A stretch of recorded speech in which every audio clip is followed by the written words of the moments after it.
Good morning, class. Welcome back to Chapter 8. We're taking a look at Lesson 8.2, which is a hopeful review of length, area, and volume.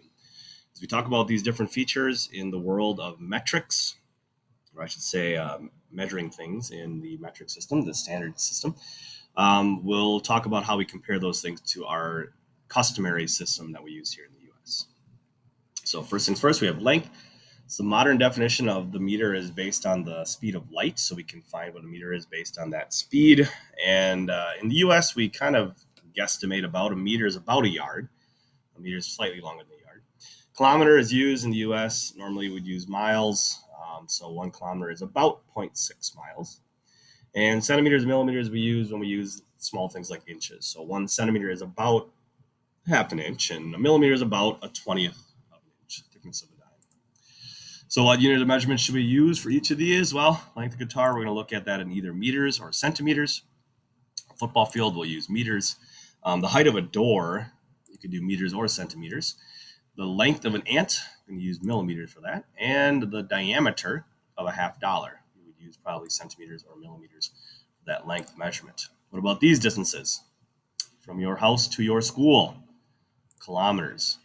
Diameter of the lead in a pencil, probably millimeters. Diameter of a basketball hoop, centimeters would be a good measurement. Thickness of a dime, measure that in millimeters. And your height, measure that probably in meters or in centimeters. So that's how we measure lengths using the metric system. We'll do some practice with that. The next one is area. Area is the measure of a space covered by a two-dimensional region. We always express this as a square, in square units, so meters squared, centimeters squared, etc.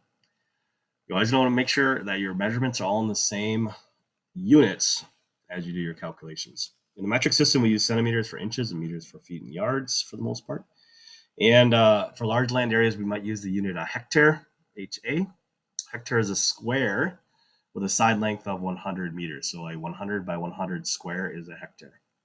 Very large units of area use kilometers. So which measurement should we use for the area of a football field? Probably looking at either hectares or cubic meters. What about kitchen tabletop? Kitchen tabletop, probably square meters. Cover of a textbook, we're looking at square centimeters.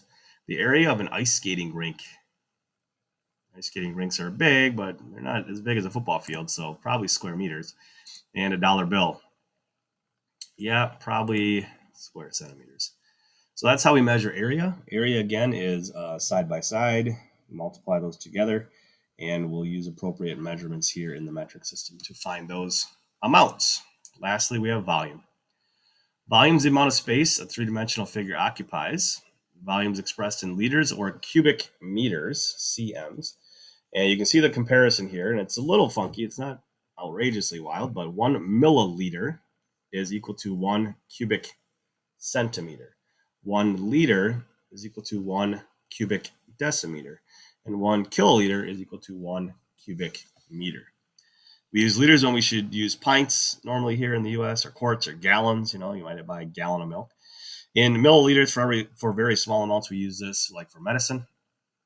And we use cubic meters for solid material. So if it's a liquid, we're going to use an L for liters. If it's a solid, we're going to use the M for centimeters or meters.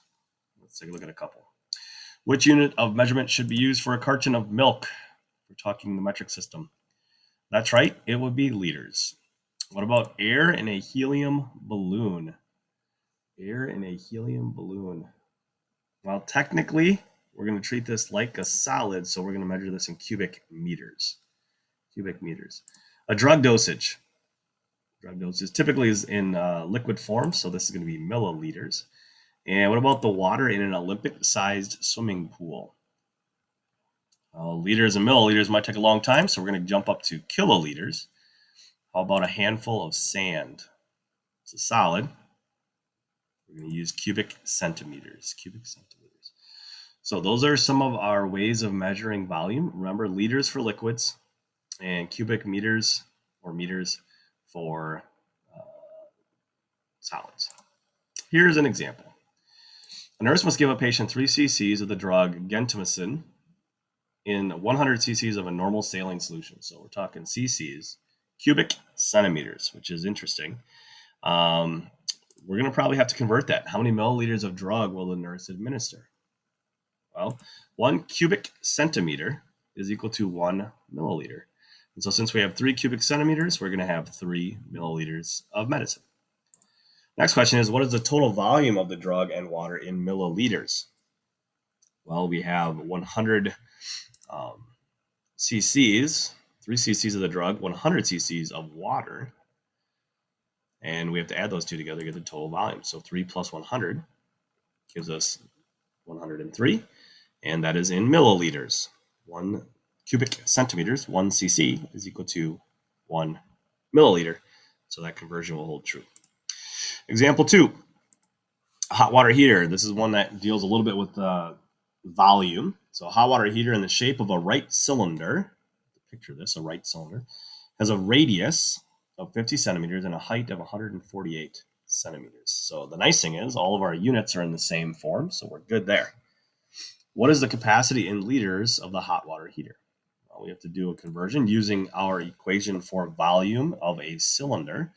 Volume is pi r squared times the height. So we know what pi is, 3.14. We know what r squared is. Our radius is 50, so r squared is 50 squared.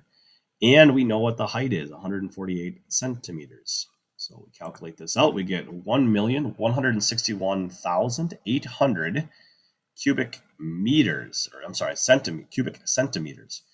Then our conversion is cubic centimeter is equal to a milliliter.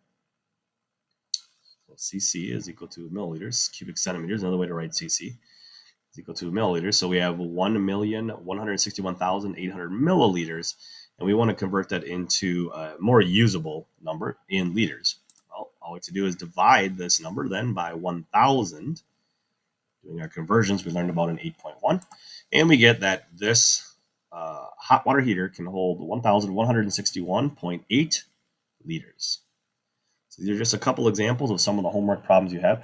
The homework assignment, it's going to be for 8.2, pages 401 to 406. Takes time to read those and review. Homework, got a selected few here, maybe not a few, it's a bunch.